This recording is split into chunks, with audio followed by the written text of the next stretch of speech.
Hello. Hey there. Hey. Howdy. So I need to put some things in a timeline order, so I need to say them out loud so they make sense. Oh, okay. I can hear that. Sure. Yes, Sure. you can, and you will. Okay. about the Wright family, which might come to rival my guilty pleasure obsession with both the Kennedys and the royal family. Oh, Babs. Okay. All right. First of all, that's concerning. Yes. Secondly, the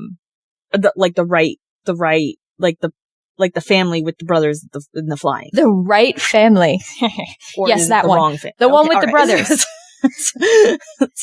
The Wright brothers, not the wrong brothers. Yes. No, did you know they were actually 2 of 7 children? I don't know why that was so My goodness. strange to me, but it was. And that their father actually was also a bishop. Okay. Well, that... I don't know why that threw me for such a loop. And I don't know. I don't know why I haven't looked in them before now. It's really strange for me. I feel like I would have. Because, I looked into like Amelia Earhart and that whole, like the women of aviation, but I had never, they kind of started it all and I never started with them. Yeah.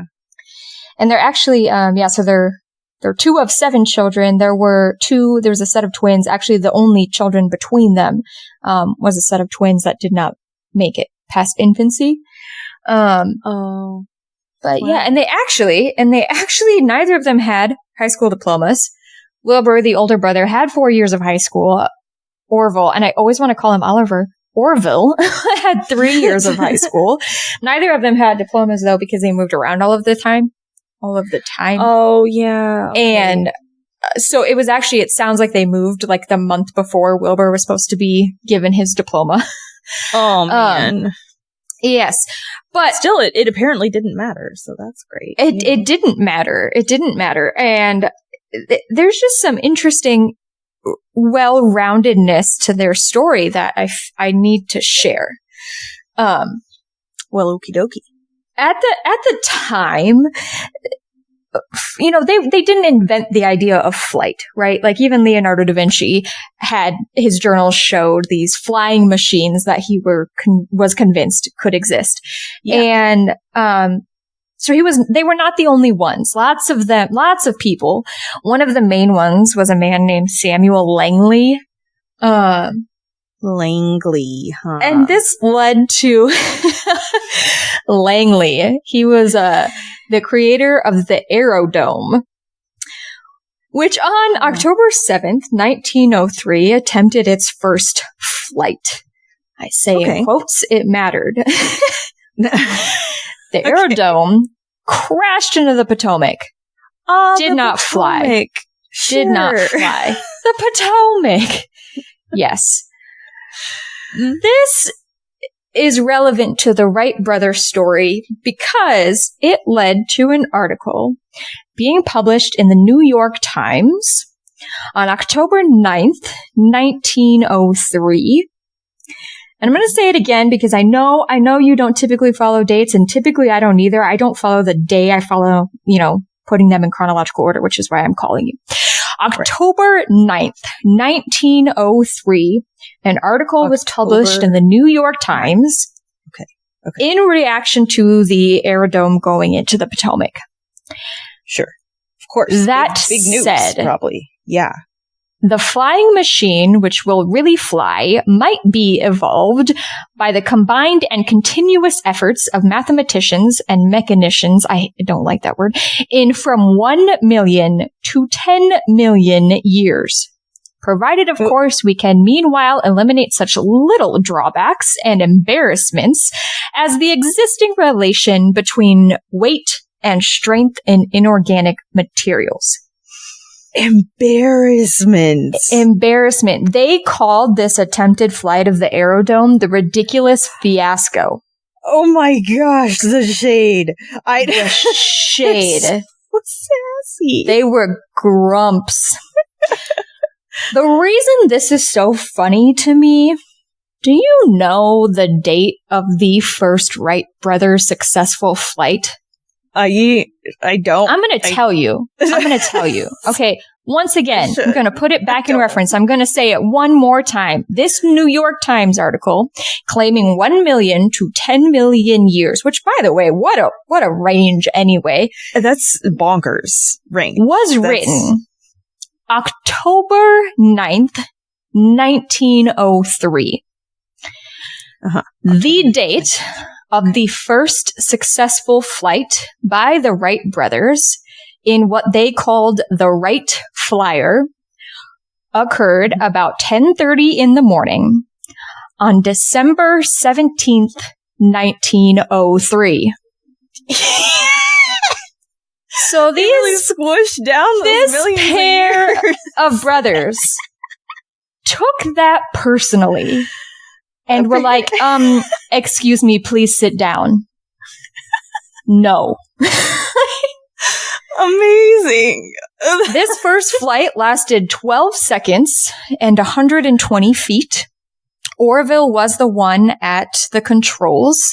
I can't prove this. There were a couple of articles that referenced the idea that the brothers actually flipped a coin to decide who would go first. And I choose to believe that happened. 1,000%. Yeah. I love that idea. I love it so much. So much. I love that. It was outside of the town called Kitty Hawk, North Carolina. And I will also die on the hill that they chose that town for a reason. Everybody that was trying to fly was studying things that already flew. So I see. I will never be unconvinced that they didn't choose a town with the word hawk in it on purpose. You know, that's a fair assumption too, I think. It is what it is. I believe it.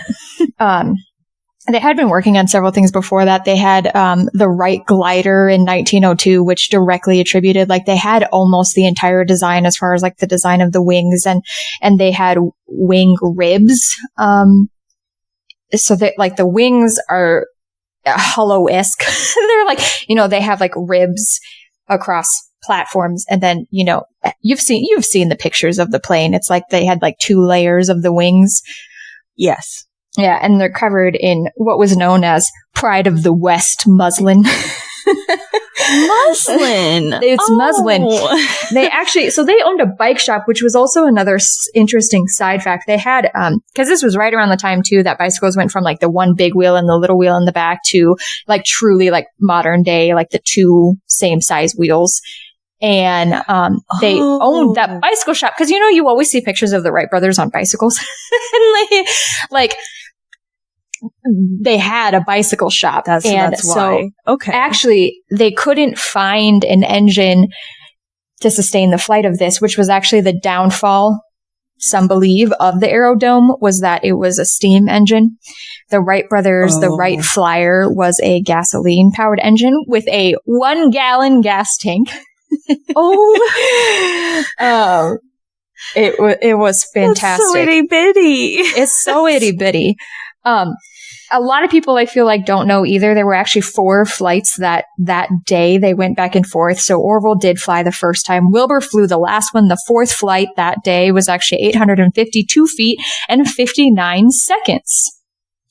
Okay. So wait. Okay. So just comparing that, that's like, what was it? 120 was the first one? And then within 4 flights, they were up to over 800 feet. Yes, 852. And actually, you know, Orville even had said, looking back on it, you know, because they had done these glider things and they were these mechanists and all this stuff. And he actually said, you know, like it was user error. He said he overcompensated on the controls, which I can imagine as a human flying for this first time, that you're a little bit like, oh, okay. Like, oh my goodness, yes. This is not what I expected to happen here. Yeah, for sure. What becomes even more interesting in the overarching and the timeline of it, like it's just the timeline of humans in flight in general, like, you know, again, and they do, when they word it, they say, you know, they invented the first airplane and all of that stuff. And maybe it's not fair for me, who knows nothing about it, to critique it, but I feel like the idea existed for a long time. And I feel like the idea of propellers and things like that. Like Leonardo da Vinci's drawing, I believe his propeller was on the top. It was almost more helicopter-esque, where it was like cone shaped with a propeller on the top. And then the Wright flyer had 2 propellers on either side that I don't understand it. I need to find a friend who knows physics. I'm sure I could understand it. It's not that complicated.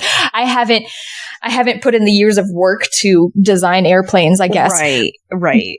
But little bit outside your current scope of knowledge. My current scope of practice, yes. But one of the employees that they had working in their bicycle shop actually helped develop the gasoline engine. And I heard whispers that he actually, one of the things he helped develop that was that they spun different directions. And that might have been one of the things that helped. Oh, neat. I could be way off on that. I don't know if that was the final design. This is another thing that I struggled with as I was trying to chronologic this in my head. That's a real word. I'm sure of it. As I was trying to put this together in my head, kind of like what was different about their plane and what made, glider versus all of this stuff. But it was a lot of the Wright brothers, but also, and they were very open to with like the people that worked in their bicycle shop, and some of the gears they used were straight, like they pulled off of straight off bicycles to turn them in.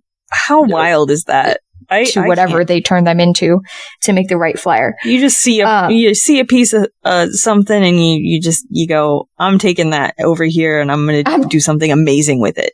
Like I'm going to fly. I'm going to fly. For the first time in human history. All right.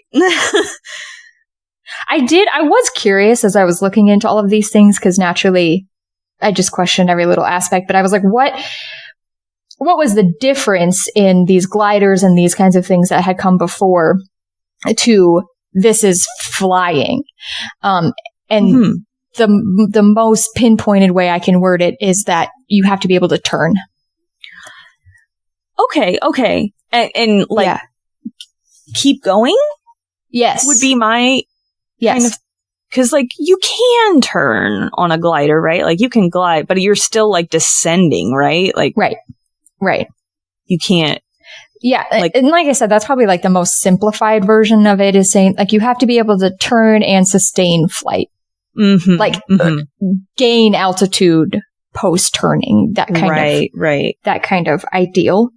That makes sense to me. Yeah. It makes me laugh that this. So then on top of this New York Times article, there was an article, actually not even really an article. It was, it was like a statement from an astronomer, in the year 1910 that even though it didn't take 1 million to 10 million years for humans to fly, this is what this astronomer had to say.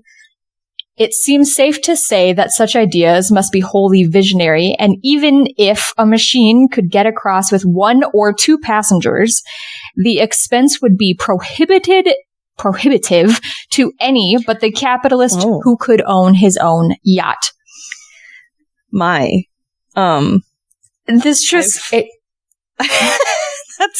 2 things about this. First of all, I love that yachts were already a thing in 1910. And we're already such like a rich person thing to be like, only people who own yachts could possibly fly on a plane because they'll only carry 1 to 2 passengers. In 1910, okay, let's just remind ourselves when World War II occurred, which was the first major warfare that used flying machines. Yeah. Not that far later, like, 15 years after the Wright brothers' first flight, planes were being used in World War I, which actually brings me to I love a good, well-rounded story, no matter how long it takes. So Wilbur, the older brother, actually did die May 30th, 1912. He was like 45 years old. 1912. So honestly, not that much later. Like, I don't know that Wilbur actually would have seen a whole lot of the development of aircraft. He actually died of typhoid fever, which again, not really relevant to the story, but I love these little side details, so you're going to hear it anyway. But yeah, there is a story about Orville having typhoid fever as a child. and Wilbur actually being one of his like main caretakers and kind of nursing him back to health. So this is a full circle that makes me sad that it was Wilbur that actually died of typhoid fever, because Wilbur actually like nursed Orville through it when they were children. Oh, that's big feelings. Okay. Yeah. So what the second part of this story, Wilbur wasn't there for, but Orville actually lived until January 30th, 1948. Oh my So goodness. he saw 2 world wars that used aircraft. So heavily. Heavily. Like, wow. It was a big deal. And commercial flying by that time? I'm not totally sure. The start of, there were some pretty good size airplanes by that size, aeroplanes. I don't know why that's so much funner to say than airplanes, but it is funner. Aeroplanes. Actually, his last flight was on April 26, 1944. He actually held the controls. He said later, like, for up to a minute, and really I just like tapped him, and then by that point, like, planes were kind of doing their own thing, which I don't think that's entirely, I'm sure it felt that way to him for somebody who had to like white knuckle controls for 12 seconds. But, yes. But that flight was actually on a prototype Lockheed Constellation. Oh, Lockheed. Okay. Which is still around today. Sure. That's fun. Certainly. That's fun. Constellation. And what a plane name to go from the Wright Flyer to the Constellation. That's just, I love that. Really, but the well-rounded there, am I right? That didn't come much later either. 40 years later? Yeah. Yeah, I think it was 81. 81? No. When they landed on the moon. Somewhere around there. 69. 69? Why do you know that so immediately? I feel like there's something more you could tell me about it. But regardless, but what was fantastic, and I love that it was actually Orville himself that pointed this out, the wingspan of the Constellation, so the last flight that he was on in his life, was 123 feet wingspan. So the last plane had a longer wingspan than his first flight. By 3 feet. By 3 feet. Wow. I just love a well-rounded story. And I love that he knew it, too. I love that he pointed it out. I don't know why that's my favorite part of it, but it is. That he was like, look at that. I could have flown this. I couldn't have flown this plane. Like the width of this plane. I couldn't have flown the width of this plane. I would have crashed into the wing of this plane if I had tried to fly over it. Yes. Wow. And I do really love, this is an Orville. I really struggle every time I say his name. It's a very mental struggle. I have to write like, you will not say Oliver. You will not say Oliver every time I say his name. But Orville Wright did say, and I love this because this is like outside of a lot of context of like the rivalries, and everybody was trying, like it was the first space race. But he actually said it is possible to fly without motors, but not without knowledge and skill. Oh, and I love that for several reasons, mostly because it's so wholesome, but second of all, because they literally designed a new motor to fly the Wright Flyer. And I don't know why that's so entertaining to me. Wow. But I just love a well-rounded story, and I'm sad for Wilbur, but Orville knew what was up. And he didn't, like, that was his last flight, and I tried to find out if that was actually the last time he was on a plane, or if that was the last time they claimed him at the controls. Yeah, that's what was going to be one of my questions, because I know that was the last time he was at the controls, but I don't know if that was the last plane that he was ever on. Mm-hmm. And that was in 1944. He lived 4 more years. Right. But so it feels unlikely to me that. Yeah, but he died. Although I guess, I should have noted their birthdays, but I think he was at least in his 70s, I think. Sure, okay. I think. He had a heart attack. Okay, so he was pretty pretty grounded by that point. Then. Yeah, so he might not have been out in a boot by then. Yeah. Okay. But oh my goodness. I just love a well-rounded story. But like I said, I have to say the dates out loud to put it in context, historical context, and their life context lives. There were 2 of them. Yeah. Actually, there were 7, but man, it would have been so cool if he would have lived long enough to see the moon landing. Like, I know, just like this progression of what he and his brother did. Even just like getting the satellites up to space. Oh my goodness, yes. When did that? I don't know when that happened. I don't. Actually, you know what? I know I'm like 48, so that would have. I mean, that happened in the Cold War, so I don't think he missed it by much. If he missed it, no, the satellites at the very least. Okay, I don't think he missed it by much because that was like that was Cold War era, and that was right after World War II. So right. He didn't miss it by much if he did miss it. Wild. The Constellation. Lockheed Constellation. That's amazing. That flight, and actually this is a complete side note, but that flight in itself, not even being Orville's final flight, was historic. It was, I can't remember specifically what cities it was, but it was basically like California to New York, and they like picked him up on the way kind of deal.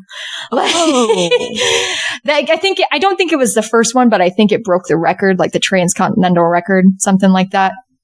Fascinating. But Orville's more important to me. So right. The 1 minute that he flew that plane.